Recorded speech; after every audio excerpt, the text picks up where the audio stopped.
In today's video, I'll teach you how to remove pin from Windows 11. So first of all, what you have to do is open settings. For that, click on the start icon that you can see at bottom. Now hover over the gear icon and click on the option settings.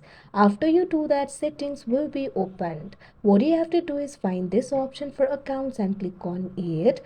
Now you'll be able to find various options related with your account. Right over here at left, you'll be able to find this option for sign in options. What you have to do is click on it. Now you'll be able to see various sign in options over here. So if you want to remove the pin, click on this option, Windows Hello Pin. Now after you do that, you'll be able to find the option for change and remove. What you have to do is click on this option, remove, that you can see on the screen. Now you'll have to confirm the removal. What you have to do is click on this option, remove.